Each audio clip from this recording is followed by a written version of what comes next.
야고보서 1장 19절에서 27절까지 말씀입니다. 야고보서 1장 19절에서 27절 진정한 그리스도인이라는 제목으로의 말씀입니다. 우리 한 절씩 말씀을 교독하겠습니다. 제가 한 절 읽고 여러분 교독하겠습니다. 내 사랑하는 형제들아, 너희가 알지니 사람마다 듣기는 속기하고 말하기는 더디하며 성내기도 더디하라. 그러므로 모든 더러운 것과 넘치는 악을 내어버리고 너의 영혼을 능히 구원할 바 마음에 심어진 말씀을 온유함으로 받으라.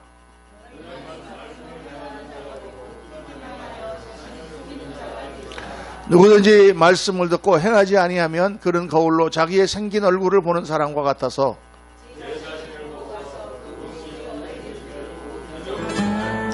자유롭게 하는 온전한 율법을 들여다보고 있는 자는 듣고 잊어버리는 자가 아니요 실천하는 자니 이 사람은 그 행하는 일에 복을 받으리라.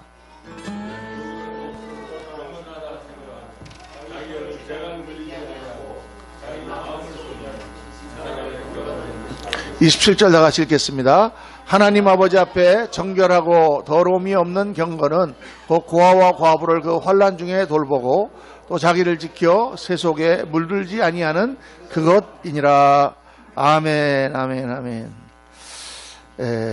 오늘부터 다시 야고보서로 돌아왔습니다. 우리 작년 12월 중순에 야고보서를 이렇게 강의를 시작하다가 연말 연시를 맞아서 성탄절을 맞아서 이제 한 석주 이제 우리가 다른 절기에 맞는 그 말씀을 하고 이제 다시 야고보서로 돌아왔습니다. 야고보서는 실천의 서신입니다. 실천. 하나님 말씀을 듣고 또 말로만 우리가 믿는다고 하는 것이 아니라 그 믿음의 내용을 삶으로 옮겨야 된다. 이게 이제 야고보서의 주제고 야고보서의 내용입니다. 오늘 말씀 제목이 진정한 그리스도인. 진정한 그리스도인. 쉽게 말하면 진짜 그리스도인, 그런 말이죠. 진짜 믿는 사람. 진짜 믿는 사람은 어떤 사람인가? 여러분, 진짜 믿는 사람은 어떤 사람입니까? 예수 그리스도를 나의 구주로, 나의 주인으로 영접하고 예수 그리스도를 따라, 그 말씀을 따라 살려고 노력하는 사람들이죠. 예수 그리스도인, 진정한 그리스도인이란 한마디로 예수님을 따르는 사람들입니다. 예수님을 따르는 사람들. 근데 오늘 사실 많은 사람들이 교회를 다니지만은 예수님을 따른다라는 생각을 별로 하지 않는 것 같아요. 그냥 교회를 다닌다라고 생각합니다. 또 심지어는 당신 예수님 믿습니까? 이렇게 잘 안 물어보고 교회를 다닙니까? 이렇게 물어보죠. 교회를 다니는데 예수님을 잘 안 믿는 분도 많다 그 말이에요. 정말 그리스도인이라고 하는 것은 교회를 다니고 예수님을 믿을 뿐만 아니라 예수님의 삶, 예수님의 가르침, 예수님이 하고자 하신 일을 내가 그렇게 따라 살겠다, 내 인생을 그렇게 드리겠다라고 생각하는 그런 사람들이죠. 그런 사람은 어떤 삶을 살아야 되는가를 오늘 아주 굉장히 중요한 내용들을 말씀하고 있습니다. 정말 이 말씀을, 이 실천에 관한 말씀을 할 때마다 저는 상당히 마음에 찔리는 게 많습니다. 내가 그 말씀대로 되지 않는 부분이 많아서. 교리적인 설교를 할 때는 잘 괜찮아요. 그건 이론이니까. 근데 실천을 할 때마다 과연 나는 그런가. 하나님 말씀은 제가 설교를 하지만은 저는 그릇으로 사용하는 것 뿐이고 그 말씀을 설교하는 자나 설교를 듣는 자나 다 같이 먹는 것입니다. 말씀을 하면서도, 말씀을 준비하면서도 이 말씀을 받아서 내가 과연 이렇게 하고 있는가, 이렇게 묵상하면서 오늘 말씀을 준비를 했습니다. 여러분, 경건의 삶, 정말 진정한 그리스도인은 어떠한 모습이라야 되는가. 오늘 말씀 가운데 크게, 전체 복잡한 말씀 같지만은 크게 세 개의 주제를 말씀을 하고 있습니다. 첫째는 예수님을 그냥 믿는다고 하면 인격적인 변화가 있어야 된다는 것이죠. 인격적인 변화가 있어야 됩니다. 사람이 변해야 돼요. 우리의 성격이 변해야 됩니다. 야고보서 1장 19절 말씀 보면 다 같이 한번 읽어보겠습니다. 내 사랑하는 형제들아, 너희가 알거니와 사람마다 듣기는 속기하고 말하기는 더디하며 성내는 것도 더디하라. 사람의 성내는 것이 하나님의 의를 이루지 못함이니라.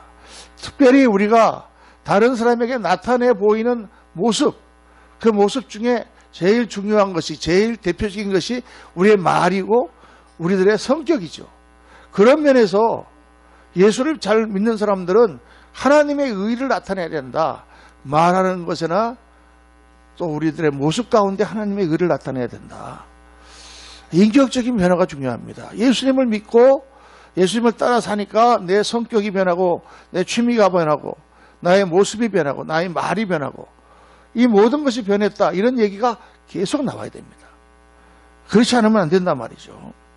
오늘 말씀은 특별히 이 말과 성격 이 두 가지를 말씀하고 있어요. 이 말이라고 하는 것은 그 말을 통해서 우리들의 생각을 나타내고 또 교환하는 거잖아요. 말은 내 마음을 전달하는 것입니다.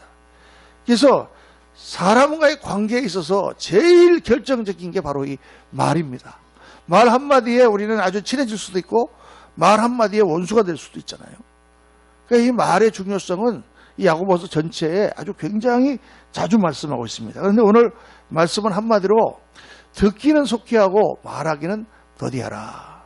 듣기는 속히 하고 듣기는 빨리빨리 듣고 말하는 것을 천천히 해라. 그러면 좀 목사님 말씀을 빨리 하지 마시고 천천히 하십시오 이런 뜻입니까? 그런 뜻이 아니라 이 말의 의미는 다른 사람들의 말을 경청해서 다른 사람들의 의견을 많이 듣고 깊이 생각하고 내가 말하는 것은 신중하게 해라. 신중하게 해라는 뜻이죠. 말을 더디하라는 말은 천천히 말하는 게 좋다 이런 뜻이 아니라 그런 속도의 문제가 아니라 이 관계에 있어서 다른 사람들을 더 존중하고 또 내가 말할 때는 한번 생각하고 말해라. 저도 이거 훈련하려고 많이 노력을 했는데 조금씩 좀 되는 부분도 있지만 안 될 때도 많습니다. 말을 툭툭 이렇게 뱉지는 않고 이 말을 한번 할 때 이 말을 상대방이 어떻게 생각할까? 상대방이 말을 할 때 그 말 가운데 하나님의 음성이 없는가? 저 사람이 이 말을 할 때 어떤 생각으로 말하는가? 이런 것들을 늘 생각하면서 말하는 습관을 하라. 그런 뜻이죠. 저는 이제 목회자니까 아무래도 설교도 할 뿐만 아니라 말을 많이 합니다. 말을 많이 하는 그런 직업이죠, 일종의. 그렇죠. 그러니까 말을 많이 하는 사람일수록 더 말의 주의를 많이 해야 됩니다. 저는 이게 또 무슨 설교라든가 이렇게 말을 하고 나면 옛날에는 집에 가면은 우리 집사람한테 지적을 많이 받았어요. 그런데 다 보니까 맞는 말이에요. 전부 너무 말을 빨리 한다 그러면 그래 좀 천천히 해야 되겠구나. 당신 그런 말은 너무 자극적인 말이었다 그러면 그런 말은 고쳐야 되겠구나. 그렇게 정말 조금씩 말을 고쳐나가면서 조금씩 순화돼 가는 그런 느낌을 받습니다. 근데 말을 그러면 안 하는 게 좋으냐? 말을 안 하면 그것도 좋지 않습니다. 왜냐하면 말을 안 하면은 관계가 잘 되질 않아요. 보면 보통 외향적인 성격의 사람이 말을 많이 하고 내성적인 사람은 말을 적게 하잖아요. 그럼 말을 적게 하는 사람은 그 사람이 어떤 사람인지는 모릅니다. 그럼 말을 적게 하는 사람에게는 다가가기가 힘들어요. 어떤 사람이 와서 말을 막 많이 하면 자기 자신이 다 드러나니까 저 양반은 저런 거구나 하고 금방 이렇게 친해지는데 말 안 하고 가만히 앉아있으면 굉장히 어렵죠. 그래서 말을 안 하는 것도 좋지 않습니다. 그러니까 말을 적당히 하되 어떻게 잘해라 그 말이에요. 잘해라. 잠언에 아주 좋은 말씀들이 나와 있습니다. 잠언 말씀 보면 잠언 25장 11절 같이 한번 읽어봅니다. 경우에 합당한 말은 아로새긴 금쟁반에 금사관이라. 너무 멋있게 표현해놨어요. 그냥 그 쟁반을 막 이렇게 아로새겨가지고 정말 아름다운 그런 은쟁반에다가 금사관을 얹어놓은 것 같다. 보물이다 그 말이에요. 또 24장 26절에 보면 적당한 말로 대답하면 입맞춤과 같으니라. 같이 만나서 서로 입을 맞추며 친해지는 것처럼 적당한 말은 그렇게 사람과의 관계를 풀어준다. 여러분 이제 말에 관한 것은 2장에도 또 나오고 계속 야고보서의 말을 다루기 때문에 뒤에 더 자세하게 말씀하겠습니다만은 우리의 인격의 변화, 인격이 표출되는데 제일 중요한 게 말이로구나. 이거 우리가 깊이 한번 생각하고 넘어가야 됩니다. 그 다음에 인격이 표출되는 부분이 어디냐면 바로 혈기입니다. 성격. 19절 말씀에 성내기도 더디하라. 그리고 20절에 사람의 성내는 것이 하나님의 의를 이루지 못한다. 딱 말씀하셨어요. 성내는 것은 절대 나쁜 것입니다. 안 좋은 거예요. 저는 좀 옛날에 성격도 급하고 그래가지고, 특히 미국 가가지고 이제 이렇게 관공서 같은 데 가면은, 이렇게 좀, 뭐 이렇게 좀 잘 일이 안 되면은, 제가 영어를 좀 약간, 지금은 좀 낫지만 그때만 하더라도 떠듬거렸을 거 아닙니까? 그러면 그 사람이 꼭 얘기하는 게 나를 우습게 여기는 것 같아요. 그러면은 탁 화를 내잖아요. 근데 그렇게 그 사람들에게 분노를 표출하면 미국 사람들은 굉장히 이상한 사람으로 나를 봅니다. 우리나라 사람들은 좀 이렇게 급하게 화를 잘 내는 것 같아요. 뭐 안 되면은 왜 안 돼! 하고 이렇게 하는데, 그러면 미국에서는 정신 나간 사람으로 봅니다. 완전히. 수준 이하의 상대도 할 필요도 없는 사람으로 봐요. 그 정도로 보니까 점점 고쳐지는데, 말을 그렇게 화를 내면 일이 안 됩니다. 특별히 이제 자동차를 타고 가다가 과속을 하고 가다가 이렇게 순경한테 걸리잖아요. 경찰한테. 그럼 이제 우리 한국은 되게 카메라가 찍지만은 미국은 경찰이 숨어 있다가 샥 나와갖고 따라옵니다. 딱 재갖고 빡빡 하면은 아이코 또 몇백 불 나갔구나. 걸린 거죠. 처음에 가서 이제 학생 때 이럴 때는 막 화를 냈어요. 내가 뭘 잘못했냐? 내가 뭐 빨리 오지도 않았는데 왜 잡았냐? 그러면 순경은 아무 말도 안 하고 딱지를 더 끊습니다. 70마일 뭐 이렇게 했다 그러면 뭐 75마일로 딱 썰었습니다. 그 사람이 법이니까 뭐. 근데 좀 이제 살면서 요령이 생겼어요. 딱 뻑뻑하고 오면은 딱 처음에 하는 게 오면은 싹 웃습니다. 그러면서 먼저 말을 걸어. 내가 뭘 잘못했구나. 근데 뭘 잘못했냐? 빨리 갔지, 분명히 내가. 이렇게 얘기를 하면은 그 사람이 씩 자기도 웃어요. 그러면서 왜 그렇게 빨리 갔냐? 이렇게 얘기가 나오죠. 내가 목사인데 지금 신방 갈 일이 있다 보니까 그러다 보니까 좀 빨랐는 것 같네. 미안하네. 그러면은 정말 거짓말 안 하고 10번에 9번은 그래. 다음부터는 조심해라. 그러고 그냥 가요. 할렐루야. 번 돈만 하더라도 지금 계산해 보면 수천 불 벌었어요. 아니 근데 제가 그 비결을 딱 깨달은 거예요. 순경하고 맞닥뜨리면 무조건 웃어야 된다. 무조건 웃고 내가 먼저 잘못했다고 얘기를 해라. 그러면 그 사람이 많이 봐줍니다. 뭐 내가 언제 그랬느냐, 뭐 네가 쟁거를 가지고 와봐라. 그러면 더 많이 끊어요. 이게 성내는 것이 하나님의 의만 이루지 못하는 것이 아니라 사람의 일도 이루지 못하는 거죠. 사람의 일도 안 되게 만들어줘. 대화를 하다가 화를 딱 내는 순간 그거는 더 이상 당신과 대화를 하지 않겠다라는 뜻을 말합니다. 더 이상 당신을 설득하는 것을 나는 포기하고 내가 가진 권위나 내가 가진 감정으로 당신을 누르겠다라는 뜻이에요. 그러니까 아이들하고, 사춘기 특별히 아이들하고 대화를 할 때 보면은 열불이 터지잖아요. 애들이 말도 안 되는 소리를 하니까. 그래도 이제 잘하려고, 야, 그래도 그러면 되냐, 뭐 어쩌고 이렇게 얘기를 하다가 말하다가 걔가 깐죽깐죽 계속해서 대답을 하면 확 하면서, 야! 아빠가 말하니까 들어! 하는 순간 대화는 끝나는 겁니다. 왜? 이제는 너하고 나하고 논리로 따져서 대화로 푸는 게 아니라 내가 아빠기 때문에 네가 들어야 돼. 그러는 순간 강압적이 되는 거죠. 강요가 되는 것입니다. 그럼 그때부터 이제 애들은 아빠하고는 대화를 안 합니다. 절대 안 합니다. 그런 거를 이제 애들이 자랄 때 키워보면서 많이 경험했잖아요. 아이들뿐만 아니라 모든 사회생활에서 다 마찬가지예요. 우리가 대화를 하다가 언성이 높아가고 화를 내는 순간 그 대화는 타협과 설득과 이런 거기에서 떨어져가지고 강압적으로 내 주장을 관철하는 걸로 바뀌는 거죠. 그래서 일이 안 되는 거예요. 그래갖고 되는 경우가 거의 없는 것입니다. 그래서 저도 이제 요즘엔 조금 많이 나아졌습니다만 젊었을 때는 상당히 저도 성격이 급하고 그래가지고 이렇게 뭐 목사님들하고 같이 뭐 토론을 하다가도 화도 잘 내고 또 막 그렇게 집에서도 집사람하고 얘기하다가 이렇게 화를 혈기도 잘 내고 그랬었습니다.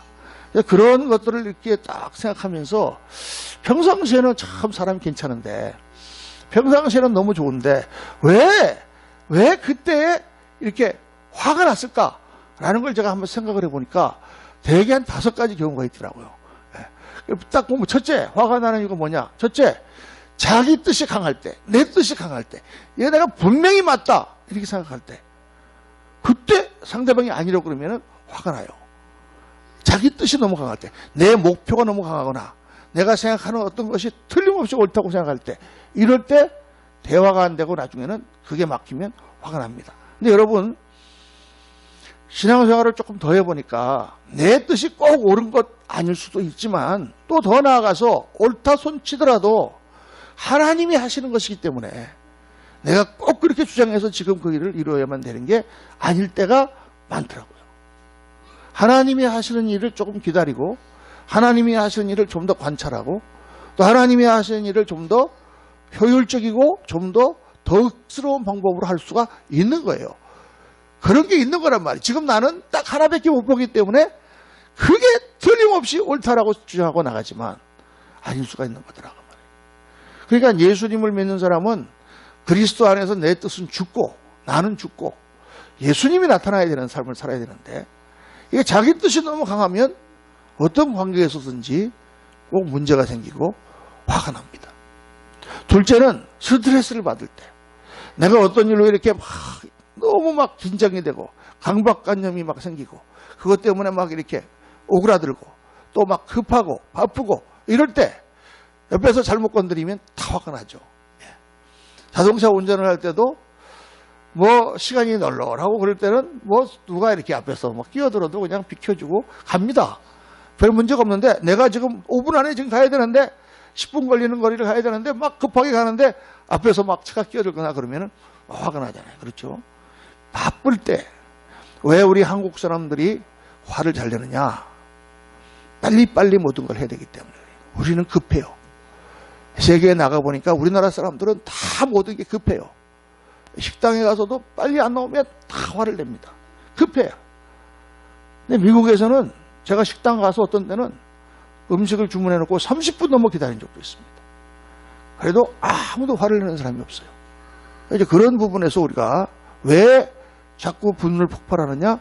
스트레스를 많이 받고 급하기 때문이다. 그겁니다. 자, 셋째는 자기 자신에게 화가 날 때가 있어요. 나 자신을, 특별히 자기가 자신이 있는 사람들은 자기가 실수하거나 자기가 잘못하면 화가 납니다. 왜냐하면 테니스 같은 거를 보다 보면은 막 치다가 자기가 잘못 쳐놓고 지가 잘못 쳤지 이거 누가 잘못 쳤나요? 심판이 잘못 쳤나요? 뭐 관중이 무슨 볼이 딴 데로 가라 그랬나요? 지가 했고 잘못 쳐놓고 지 라켓을 갖다가 라켓이 잘못했나요? 저는 한번 테니스를 제가 좋아해서 옛날에 테니스를 보면은 이게 한 개만 부러뜨리는 게 아니라 자기 벤치로 가가지고 자기 거기에 있는 걸 다 꺼내서 4개를 부러뜨리는 걸 봤습니다. 4개를. 야, 그 라켓이 하나에 아무리 못돼도 우리나라 돈으로 한 200~300만 원은 되는 라켓들입니다. 그거를 4개를 한꺼번에 그냥 박살을 내는 걸, 야, 참 성질 대단하다. 그런데 미국 사람들은 그걸 보고 아무도 뭐라고 하는 사람이 딱 웃어요. 저 친구는 좀 덜 떨어졌구나. 웃고 그 다음에 또 좋게 생각합니다. 저렇게 이기려고 하는 저런 걸 정말 자기 실수를 용납 못하는구나 저 사람은. 그러고 말아요. 참 그런 거 보면은 우리나라 특히 이제 우리 한국 사람들 또 우리 성도들은 이 참 그런 것 조절을 좀 해야 됩니다. 외국에 나가보면 너무 창피해요. 너무 다른 사람들은 성숙해 있는 것 같은 느낌을 받습니다. 별로 그런 것도 아닌데 이런 것 때문에. 네 번째는 자격지심이 있으면, 내가 열등감이 있거나 내가 자격지심이 있을 때 그걸 다른 사람이 뭐라 그러면 우리가 화가 나죠. 그리고 남자들 특별히 자존심이 상할 때, 자존심을 건드리면 화가 납니다. 똑같은 말인데 그게 내 자존심을 건드린다 이럴 때는 얼마나 화가 나는지 몰라요. 남자들이 되게 그렇습니다. 여자분들은 이게 싸울 때도 적당히 자존심을 건드리는 부분에서는 조금 참으세요. 할렐루야. 아멘을 하는 성도가 그게 결정적인 악기여서, 물론 여자들이 잘 압니다. 어디가 이 사람을 건드려야 화를 낸다는 걸 잘 알기 때문에 일부러 거기를 건드리죠. 그런데 그러면 안 됩니다. 이게 사람들이 그래. 다 자기는 성격이 급하고 화를 잘 내기 때문에 나는 그렇게 화를 내지만 그러고 나면 나는 뒤끝이 없다. 자랑스럽게 얘기하시는 분들이 있어요. 저도 옛날에 그랬는데. 근데 여러분, 나는 뒤끝이 없는데 그걸 당한 사람은 뒤끝이 많이 있습니다. 그 당시에는 그냥 받아줘도 몇 년 지나도 잊어지지 않습니다. 그리고 얼마나 그 마음에 상처를 많이 있는지 몰라요. 이거를 다 모아보면 뭐냐? 이 5가지를 다 모아보면 한마디로 자기중심적인 상황인 거예요. 다 나 때문에 일어나는 거예요. 자기 뜻이 강하고 자기가 스트레스를 받고 자기 자신이 화가 나고 자기가 열등감이 있고 자기가 지금 자존심이 상하니까 다 나 때문에 일어나는 것이지 다른 것 때문에 일어나는 게 아니에요. 그래서 이 참 화를 내는 것이 좋지 않습니다. 이 존 헌터라고 하는 생리학자가 있었는데 언제 그랬는지 몰라. 제가 어느 책에서 읽었습니다. 학술 논문을 발표했는데 그 학술 논문에다가 그 연구를 해보니까 자기가 통계를 보니까 분노를 잘하는 사람, 화를 잘 내는 사람이 심장마비로 죽을 확률이 다른 사람보다 20% 이상 높다. 이거를 이 사람이 연구를 해서 발표를 하는 거예요. 그리고 그걸 갖다가 학술 논문을 발표를 하는데 어떤 사람 하나가 일어나갖고 아니다. 그거는 다른 이유 때문이지 그 사람이 화내는 거하고 심장마비 걸려서 죽는 것은 관계가 없다. 이렇게 주장을 하니까 이 사람이 그걸 갖다 따지다가 화를 내갖고 그 자리에서 심장마비로 돌아가셨대요. 아, 그래서 맞다. 본인이 그렇게 해갖고 그런 실화가 있습니다. 네. 맞는 짓을 이제 한번 찾아보시기 바랍니다. 이름이 존 헌터라고 그러는데 이 화를 내는 것은 말을 하다가도 화를 내면 지는 거예요. 제가 보니까 모든 면에서 손해입니다. 인간관계가 파괴되고 일도 오래되고 상처도 오래되고 오래 남고 또 화내는 것이 습관이 됩니다. 그래서 많이 노력해야 돼요. 여러분, 하나님께서 고쳐주시겠지 안 고쳐주십니다. 내가 노력할 때 하나님도 고쳐주세요. 내 마음에 내가 이걸 고쳐야 되겠다라는 생각을 하고 기도하고 그것 때문에 저는 옛날에 어쩌다가 우리 집사람이랑 좀 싸우거나 그래 화가 나면 사흘씩 금식했습니다. 길게는 일주일씩. 나 자신을 쳐서 복종시켜 보려고. 그런데도 잘 안 고쳐진단 말이에요. 그래도 시간이 가면서 나이도 들고 그러면서 많이 하나님께서 고쳐주셨죠. 얼마나 감사한지 몰라요. 내 마음 가운데 먼저 이것을 고쳐야 되겠다. 내가 정말 하나님 앞에 바로 선 그런 인격자로 변화되어야 되겠다. 결단을 하고 훈련하고 계속 노력하면서 기도할 때 하나님이 역사하셔서 우리를 변화시키는 줄로 믿습니다.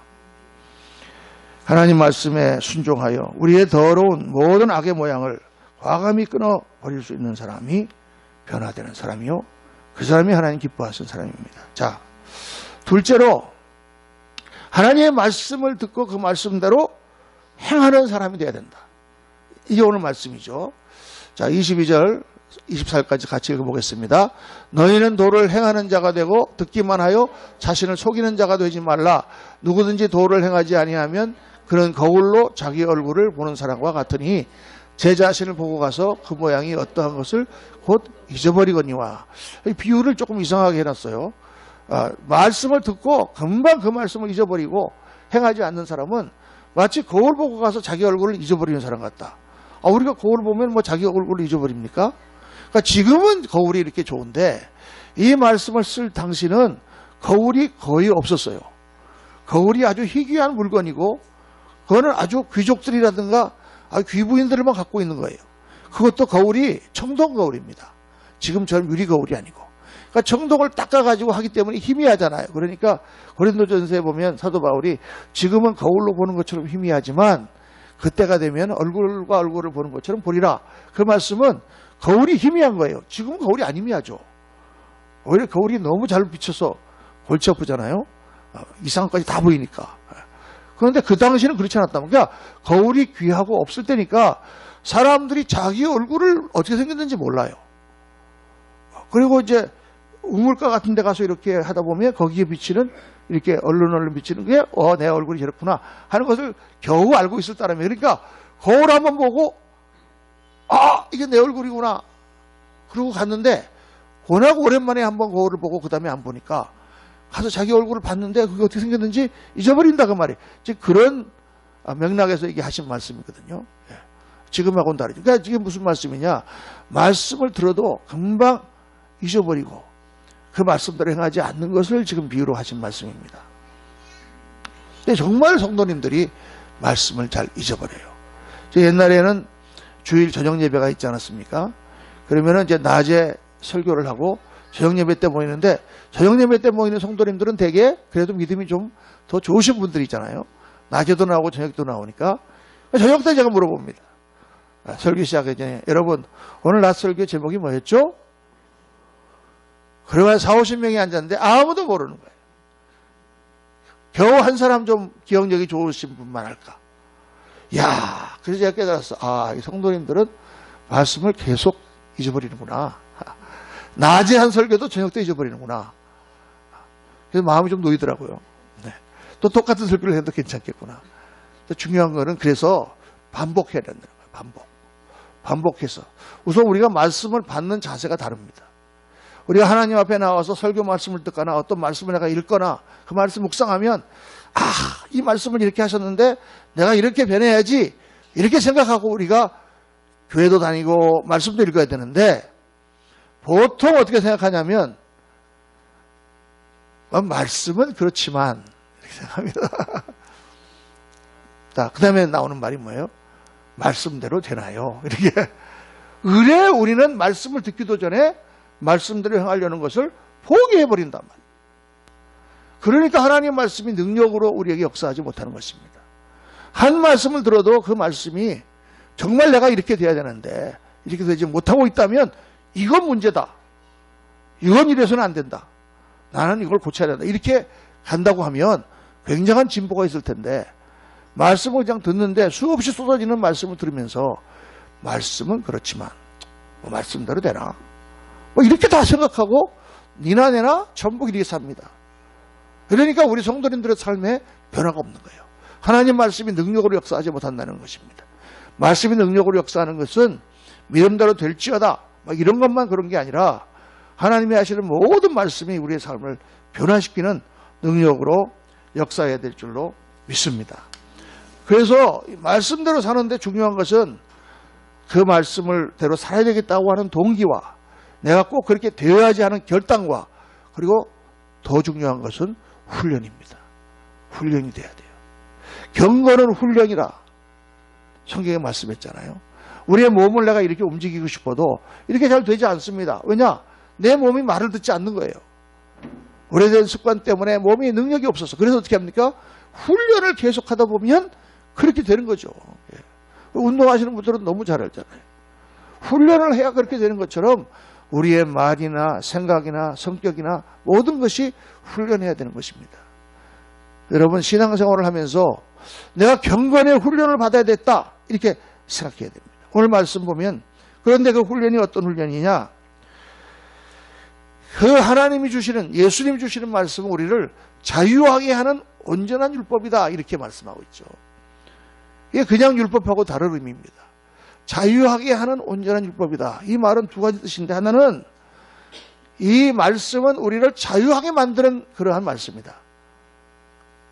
나를 구속하는 말씀이 아니라 네가 이렇게 해라 저렇게 해라, 그래갖고 내가 구속되고 정말 이러는 게 아니라, 나를 구속하고 있는 죄의 모양들로부터 나를 자유하게 하는, 내가 이것 때문에 늘 내가 사람들한테 욕을 먹고 정말 내가 일이 안 되고 정말 이것 때문에 하나님의 영광을 나타내지 못하는 이 부분을로부터 자유하게 하는 말씀이다 라는 뜻이고, 두 번째는 이거는 억지로 하는 것이 아니라 은혜의 감격과 사랑으로 자유 가운데 하는 말씀이다라는 거죠.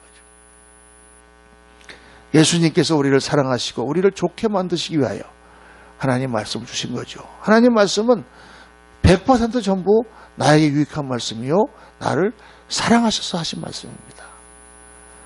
사랑하니까 하시는 말씀이에요. 우리 아이들을 야단칠 때도 걔들을 사랑하니까 야단치는 거죠. 걔들이 잘 되라고.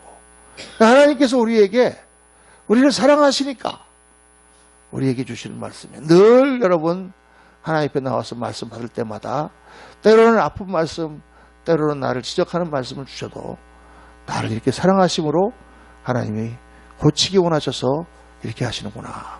저는 오늘 말씀을 준비하다가 딱 생각났어요. 여러분, 하나님의 말씀을 보약처럼 먹자. 보약. 그냥 보약이 있다 그러면 이게 몸에 좋은 거라 그러면 야, 이 좋은 거 이걸 먹어야지 하고 내가 먹는 것처럼 하나님 말씀을 보약처럼 생각하고 우리가 늘 말씀을 듣는다면 한 말씀 한 말씀이 진짜 우리 인생을 변화시키고 우리의 모든 삶을 하나님 나라로 만드는 그런 보약처럼 역사하실 줄로 믿습니다. 세 번째는 적극적인 경건의 삶을 살아라 이렇게 말씀하고 있습니다. 야고보서 1장 26절 17절 다 같이 한번 읽습니다. 누구든지 스스로 경건하다 생각하며 자기 혀를 제갈먹이지 아니하고 자기 마음을 속이면 이 사람의 경건은 헛것이라. 하나님 아버지 앞에서 정결하고 더러움이 없는 경건은 그 고아와 과부를 그 환난 중에 돌아보고 또 자기를 지켜 세속에 물들지 아니하는 이것이니라. 이 적극적인 경건의 삶에서 두 가지를 지금 말씀하고 있어요. 하나는 나를 세속의 삶으로부터 지키고 내 마음을 속이지 말고 정말 나 자신을 잘 가꾸는 그러한 면을 하나 말씀하고 있고, 또 하나는 적극적으로 나가서 다른 사람들을 돕고 가난한 과부와 고아들을 돌보는 그 두 가지를 말씀하고 있습니다.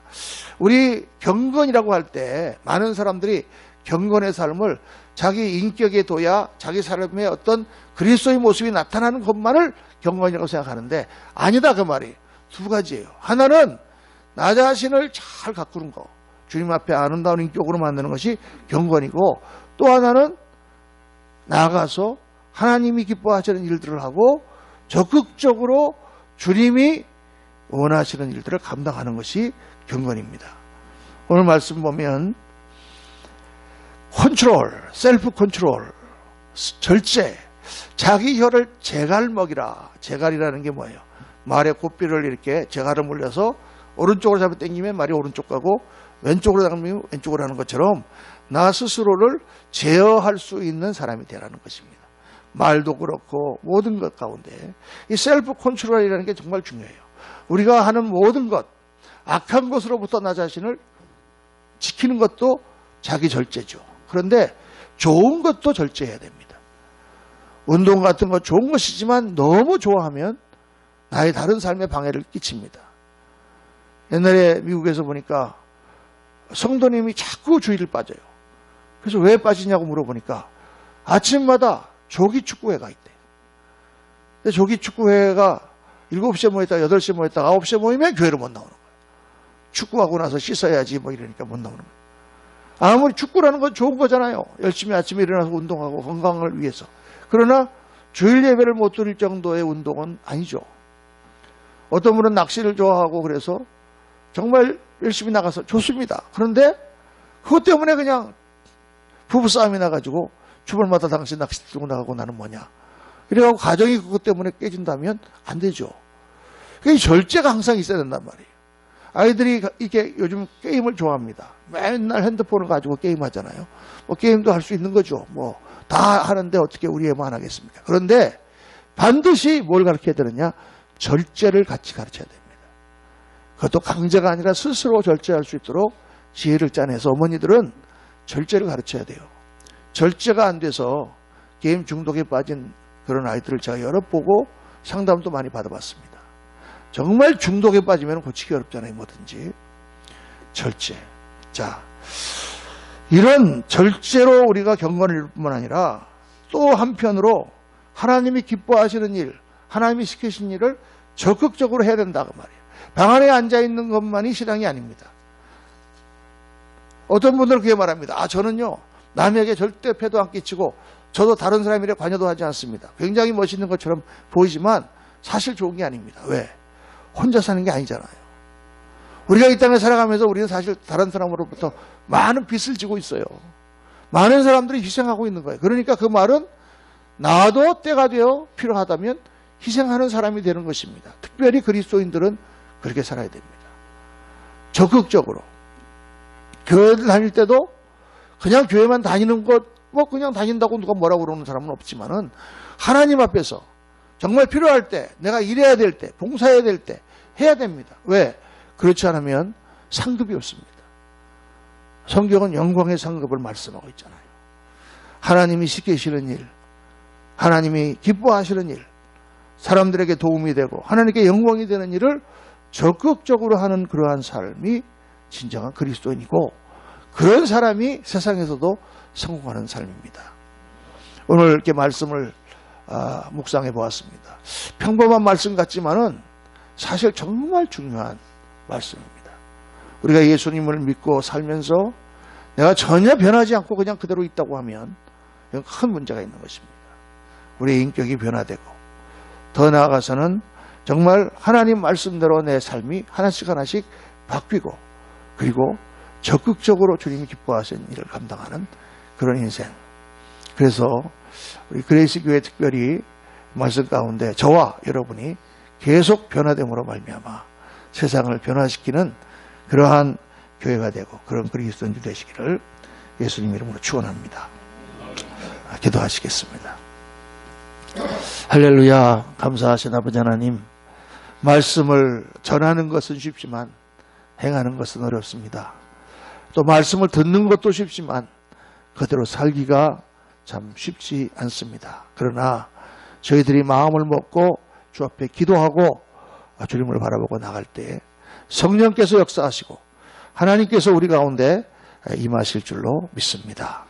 아버지 하나님 도와주옵소서. 저희들 더 아름답고 더 영광되며 더 힘있는 그리스도인으로 변화되기를 원하고 이 세상을 바꾸는 그런 믿음의 종들이 되기를 원합니다. 나 자신도 변화되지 않으며 어떻게 세상을 변화시킬 수 있겠습니까? 나 자신이 말씀에 순종하지 않으면서 어떻게 우리 자녀들을 순종하라고 가르칠 수 있겠습니까? 아버지 하나님 오늘 말씀 가운데 진정한 그리스도인으로 변화되고 그렇게 하나님께 영광 돌려드리는 저희 모두가 되도록 성령님 역사하시고 인도하시고 도와주시옵소서. 우리 구주 예수 그리스도 이름으로 기도하옵나이다. 아멘, 아멘, 아멘. 말씀을 묵상